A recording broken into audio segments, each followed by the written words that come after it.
Hello. Very good indeed, Prime Minister. Okay.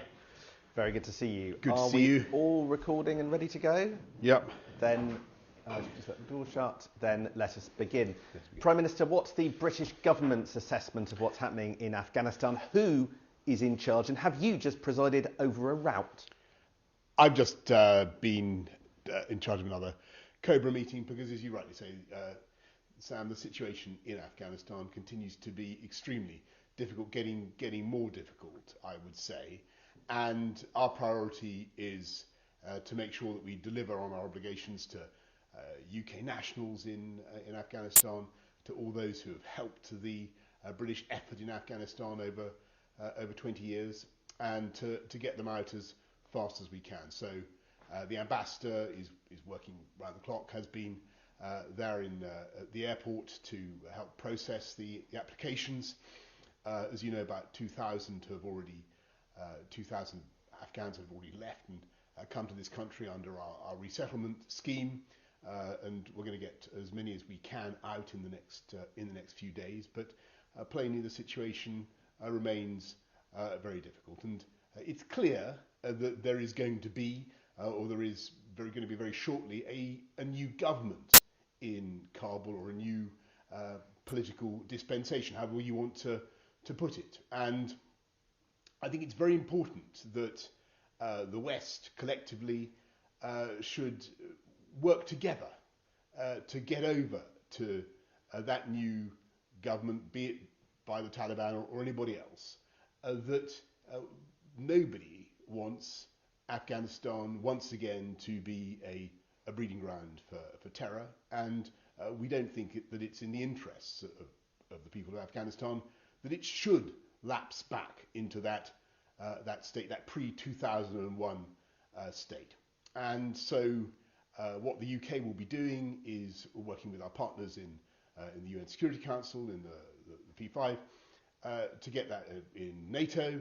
There's a North Atlantic Council on Friday to get that message over. We don't want anybody bilaterally recognising the Taliban. We want a united position amongst all the like-minded, as far as we can get one, so that we do whatever we can to prevent Afghanistan lapsing back into being a breeding ground for terror. From what you've just said, Prime Minister, it sounds like your number one priority for Afghanistan is making sure it doesn't become a breeding ground for terrorism. Have you just thrown human rights out of the window? Or are you just going to beg the Taliban that there's in some way kind of Taliban 2.0, a new, shinier, nicer version of what we saw that you said was unacceptable in the Commons 5 weeks ago? I think we need to see, of course, we continue to attach huge importance to human rights, to equalities. Think of everything that the UK has helped to achieve over the last 20 years, the sacrifice of that mission. A lot of women and girls were educated thanks to the efforts of the UK. Human rights, equalities were promoted and protected in a way that Afghanistan hadn't seen before. Of course, we don't want to see that thrown away. And what we're trying to do now is to concert the rest of the like-minded around the world, of whom there are a great many, to make sure that we don't prematurely, bilaterally recognise a new government in Kabul without forming a common view and setting the same conditions about how that government should behave. And yes, of course, it's not just about terrorism, it's about human rights and many other things. Prime Minister, there are perhaps thousands of British nationals in Afghanistan. Most Americans are going to be withdrawn before Tuesday. You're relying on commercial aircraft to get many of them out. That's not going to happen. How are you going to speed it up? And have you got a time commitment? And can you say how many people are there? I can certainly say, Sam, that we've already got a large number of Afghan nationals out. We're working very fast on all the UK nationals, on all the consular cases, and they're coming forward in numbers at the moment. But I do appeal to all those who have yet to make themselves known to us at the airport to come forward. But we certainly have the means at the moment to get them out. It's just a question of making sure that they're able to do it over the next few days. Don't you worry that could turn into a sort of hostage situation where the Taliban keep them in Afghanistan? The stakes could escalate really quickly when it comes to British people in Afghanistan. I think that the teams that we've got on the ground there in Kabul airport and Hamid Karzai International Airport are doing an outstanding job in pretty difficult circumstances. There's clearly a change of regime now happening in Afghanistan that has implications for the UK presence, for the platform that we've had there for some years. But don't forget, Sam, what all our viewers know, the UK presence has been very, very substantially reduced since 2014. The numbers of UK nationals there are not enormous, and of course the vast bulk of the embassy staff and the officials there are already now outside Afghanistan. But what we'll do is we'll keep going with the teams that we have to process as many applications that we have in the time available. But more importantly, I think, is this international effort now to make sure that we bring the world together, bring the UN Security Council together, the North Atlantic Council, to look at the situation, to look back at 20 years of effort and achievement in Afghanistan, and to make sure that we don't throw those gains away. Refugees. Canada has said it's going to let in 20,000 Afghans. Can you match that? Because at the moment the signals coming out of the British government are that they're worried about the signal that letting too many in might send, and we're cancelling scholarships for Afghan nationals who are going to come here to study. Is that really the kind of global Britain that you want to project?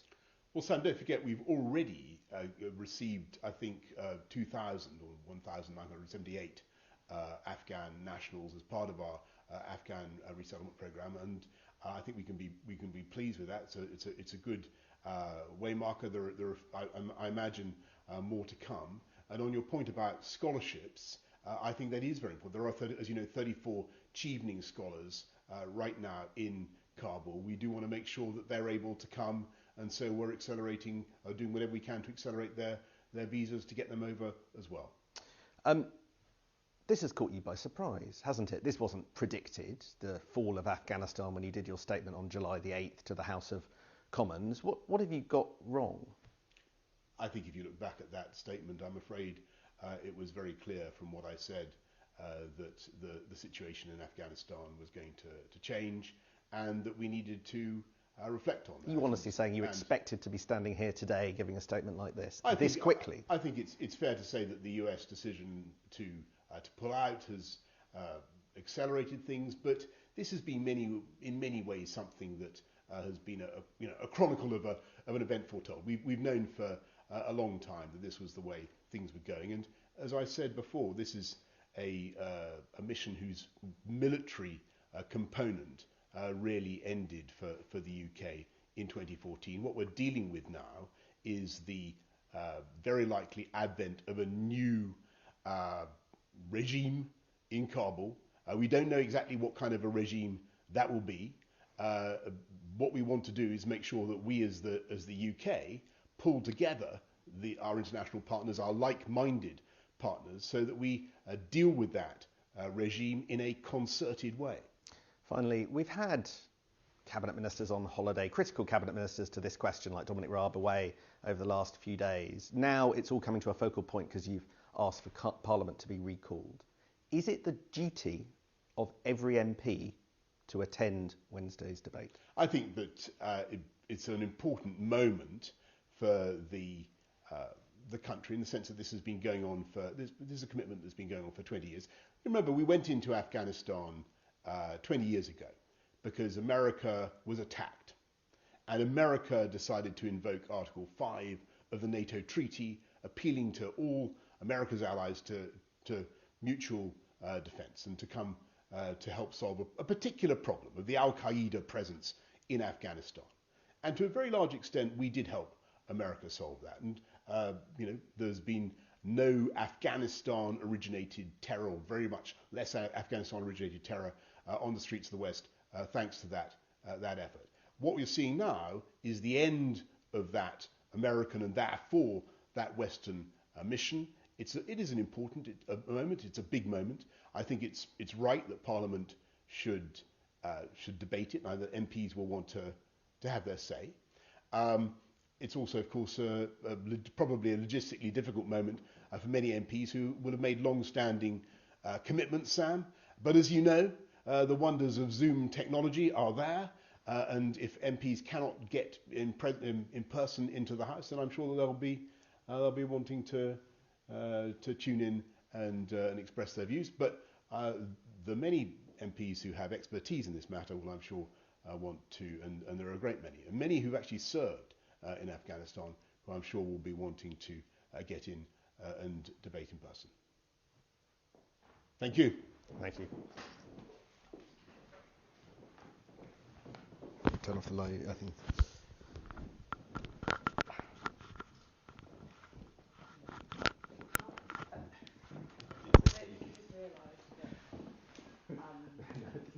He saw my facial expression. Yeah, I don't think he. Yeah. Oh well.